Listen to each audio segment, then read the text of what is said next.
भारत देश में कई शासकों द्वारा शासन किया गया है। उनमें से कई शासक अपनी दयालुता के लिए जाने जाते थे, पर वहीं कुछ शासक ऐसे भी थे जो बहुत ही बेरहम थे। सत्ता पाने के लिए इनमें से कई शासकों ने आम लोगों पर कई जुल्म किए, तो वहीं कई राजाओं ने सत्ता के लिए अपने पिता और भाइयों की हत्या भी करवा दी। कई राजा जिस राज्य को हड़पते थे, इतिहास में इन राजाओं की क्रूरता के कई उदाहरण मिलते हैं, जो ये सोचने पर मजबूर कर देते हैं कि कोई व्यक्ति इतना भी बेरहम हो सकता है। मिहिरकुल एक हूण शासक था। हूण असल में कहां से थे, इस बात पर इतिहासकारों के अलग अलग मत हैं, पर ज्यादातर इतिहासकार हूण को चीनी शासक मानते हैं।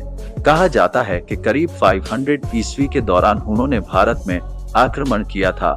कहा जाता है कि एक बार मिहिर ने बौद्ध धर्म को जानने के लिए भिक्षुओं को निमंत्रण भेजा था, पर भिक्षु मिहिर की क्रूरता से परिचित थे। इस कारण उन्होंने अपने एक शिष्य को राजा के यहाँ भेज दिया। जब मिहिरकुल को इस बात का पता चला तो वह आग बबूला हो गया, जिस कारण उसने बौद्ध धर्म और उसे मानने वालों को मारने का निश्चय किया। अपने बदले की आग में मिहिर ने सभी बौद्ध धर्मियों का कत्ल करना शुरू कर दिया। इतना ही नहीं, मिहिर ने कई बौद्ध मंदिरों और स्थानों को तोड़कर बर्बाद कर दिया।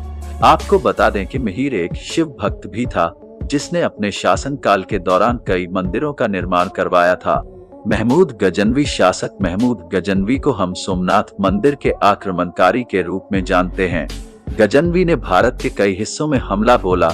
कहा जाता है कि 1001 से 1026 ईस्वी के बीच महमूद गजनवी ने भारत पर 17 बार आक्रमण किया। गजनवी ने भारत के कई राज्यों पर हमला किया, जिसमें उसने बड़ी क्रूरता से लोगों की हत्या की।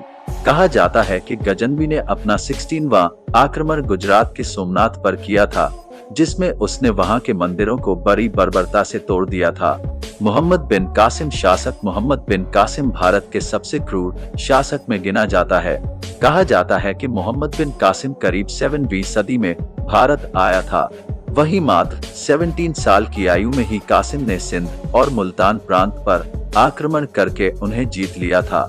638 से लेकर 711 ईस्वी के दौरान 9 खलीफाओं ने करीब 15 बार भारत पर आक्रमण किए, जिसमें 15वीं बार में मोहम्मद बिन कासिम के नेतृत्व में उन्हें ये जीत मिली।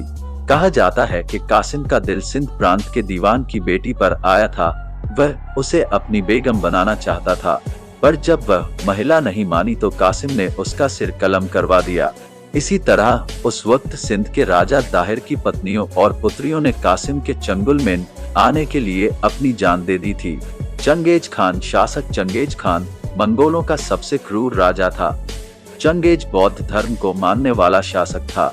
उसने अपनी क्रूरता के चलते मुस्लिम साम्राज्य को लगभग खत्म कर दिया था। भारत के साथ साथ एशिया और अरब देश के लोग भी चंगेज खान के नाम से कांपते थे।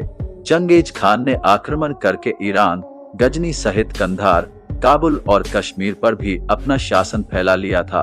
अपने शासन के दौरान चंगेज खान ने कत्लेआम मचा दिया था।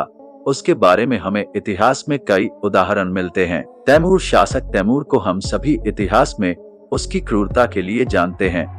तैमूर का सपना था कि वह चंगेज खान जैसा ही क्रूर शासक बने। जब तैमूर ने भारत पर हमला किया, उस वक्त भारत में तुगलक वंश का शासन था।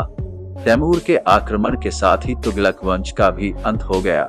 कहा जाता है कि तैमूर मंगोलों की भारी फौज लेकर भारत आया था, जो कि उस समय की सबसे बेरहम सेना थी।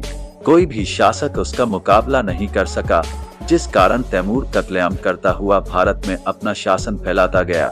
औरंगजेब भारत में कई मुगल शासक हुए, मगर उनमें से सबसे ज्यादा क्रूर शासक औरंगजेब ही था। औरंगजेब शाहजहां और मुमताज का बेटा था। गद्दी के लालच में आकर औरंगजेब ने किसी को भी नहीं छोड़ा। कहा जाता है कि औरंगजेब ने खुद शासन करने के लिए अपने पिता शाहजहां को कैद करवा दिया था। वहीं भाइयों और भतीजों की बड़ी बेरहमी से हत्या कर दी थी। औरंगजेब ने अपने शासन के दौरान अनेकों मंदिर तुड़वा दिए थे। इतना ही नहीं, औरंगजेब ने सिख गुरु तेग बहादुर का सिर कलम करवाया, वहीं उनके बच्चों को जिंदा ही दीवार में चुनवा दिया था। औरंगजेब के शासन के दौरान हिंदू धर्म के लोगों पर बहुत अत्याचार किए गए, जिसके कई साक्ष्य हमें इतिहास में मिलते हैं।